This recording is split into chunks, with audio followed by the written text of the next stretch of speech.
नमस्ते, मैं हूं सुरेश कुमार एकलवे और आप देख रहे हैं Hindustan news and tips. Islamic आतंकवाद के लिए अंधाधुंध खर्च करने वाले पाकिस्तान के पास बाढ़ के पानी में दम तोड़ती आवाम के लिए फंड तक नहीं है। आधे से ज्यादा पाकिस्तान बेबसी में तहमद निचोड़ रहा है। 1136 जाहिल हुरों की तलाश में निकल गए हैं। 1634 घायल पड़े हुए करा रहे हैं, जबकि 10 लाख घर मटिया मेट हो चुके हैं। जाहिलों को न स्वच्छ पेयजल उपलब्ध है और न उन्हें भोजन ही मिल पा रहा है। देश में लाखों एकड़ भूमि लगातार बारिश से जलमग्न है और सरकार की हालत बकरा ईद के उस जानवर की तरह है जो अपनी हत्या की तारीख से पहले बेदम हो गया है। मदरसा मुल्क दुनिया से भीख की गुहार लगाते लगाते थक चुका है। तहमद के वास्ते दिए गए और इस्लाम एवं अल्लाह की दुआई देकर तशरीफ हिलाई गई, लेकिन इस्लामिक देशों की पूंछ अभी तक नहीं हिली है। सिर्फ अमेरिका, ब्रिटेन, यूएई और कतर ने थोड़ी बहुत मदद भेजी है। यह राहत भी गधे के कान पर बैठी मक्खी जैसी है, यानी कान हिला नहीं कि मक्खी फुर हो जाएगी।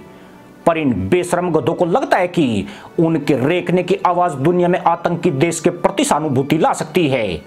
इसलिए पीएम से लेकर सारी मदरसा पैदाइश हाय अल्लाह की चीख पुकार लगा रही है। पाकिस्तान में रहने वाला 7 में से 1 व्यक्ति बाढ़ से प्रभावित है, लेकिन इन जाहिलों का यह तमाशा सुनकर आप भी हैरान रह जाएंगे। कुछ जाहिल कह रहे हैं कि पाकिस्तान में बाढ़ की वजह लोगों का नमाज न पढ़ना है।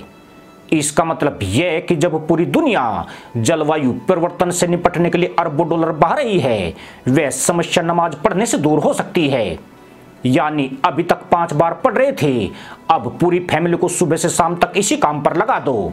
कम से कम मुसलमान आतंकियों को निर्दोषों की हत्या करने का वक्त भी नहीं मिलेगा और 24 घंटे सिर्फ नमाज पढ़ने में ही गुजर जाएंगे। साल 2010 के जुलाई महीने में पाकिस्तान में ऐसी ही बाढ़ आई थी, लेकिन यह इतनी खौफनाक नहीं थी जिसका मदरसा पैदाइश आज सामना कर रही है। तब मदरसा मुल्क की कुल भूमि का 5वां हिस्सा बाढ़ से प्रभावित हुआ था और 1985 लोग हुरों की खोज में चले गए थे। बाढ़ की वजह से 2 करोड़ लोग सीधे तौर पर प्रभावित हुए थे। इस बार तो बाढ़ ने पूरी तरह आकार मचा दिया है। आतंकी पैदा करने वाले इस आतंकी देश ने तब भी 460 मिलियन अमेरिकी डॉलर भीख में मांगे थे, लेकिन यूएन की तरफ से उसे अनुरोधित राशि का 20% ही प्राप्त हुआ था। पाकिस्तान में हर साल बाढ़ आती है। यह कभी कम लोगों को नुकसान पहुंचाती है तो कभी विकराल रूप धारण कर लेती है। यानी इस देश द्वारा तैयार किए गए आतंकी जितने लोगों को मारते हैं, प्रकृति उनसे उसका कई गुना हिसाब ले लेती है। पाकिस्तान ने साल 2021 में जम्मू कश्मीर को छोड़कर भारत में सिर्फ एक आतंकी हमला करवाने में सफलता पाई है, जबकि जम्मू कश्मीर में 229 आतंकी घटनाएं पाकिस्तान द्वारा करवाई गई।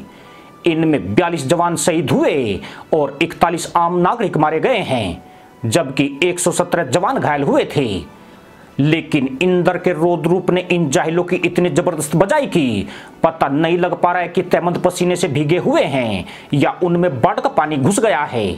यानी अगर यह लोग ज्यादा नमाज पढ़ रहे होते तो शायद इन्हें इतने लोगों की हत्या करने का मौका ही नहीं मिलता।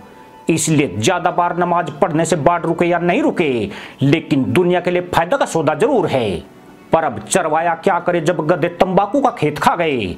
चरवाहे को पक्का विश्वास था कि गधा तंबाकू नहीं खाता है, लेकिन अब गधे भी हाइब्रिड हो गए हैं। भीषण बाढ़ के कारण इन गधों के सारे गुणा भाग बिगड़ गए हैं। कहा जा रहा है कि मदरसा मुल्क जो हीरा मंडी के चौराहे पर पहले ही खाली थाली बजा रहा था, उसे 4 अरब डॉलर की जोरदार लात पड़ी है।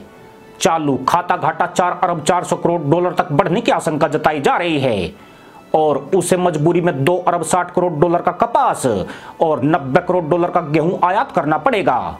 इसके साथ ही उसे 1 अरब डॉलर के मूल्य का वस्त्र निर्यात भी गंवाना पड़ेगा। फसलों के अलावा बारिश और बाढ़ में करीब 5 लाख मवेशियों की मौत हो गई है। इससे ग्रामीण आबादी पर आर्थिक बोझ बढ़ेगा और दूध की आपूर्ति भी बाधित होने का अंदेशा है। अगर लोग नियमित नमाज पढ़ते तो शायद इंद्रदेव कभी इतने गुस्सैल नहीं बनते, लेकिन इन्होंने आतंकी कारनामों में ज्यादा वक्त गंवाया और नमाज पढ़ने पर गौर नहीं फरमाया। अब तो कहा जा रहा है कि सितंबर महीने तक कुछ भी जतन कर लो, ये हरगिज बचने वाले नहीं है। अभी इस आतंकी देश की और ज्यादा बचेगी। सिर्फ बजेगी नहीं, इनके हर हाथ में भीख का कटोरा आएगा, जहां यह अल्लाह का वास्ता देकर दुनिया से भीख मांगते नजर आएंगे। मौसम विभाग ने चेतावनी दी है कि इस महीने इंद्रदेव सिर्फ गरजेंगे नहीं बल्कि भारी तबाही भी लाएंगे। नमाज न पढ़ने की आतंकी पाकिस्तान को पूरी सजा दी जाएगी। इस मामले में अपना भारत 100% ग्रेट है। इसी के साथ अनुमति दोस्तों, जय जवान, जय किसान, जय हिंद, वंदे मातरम।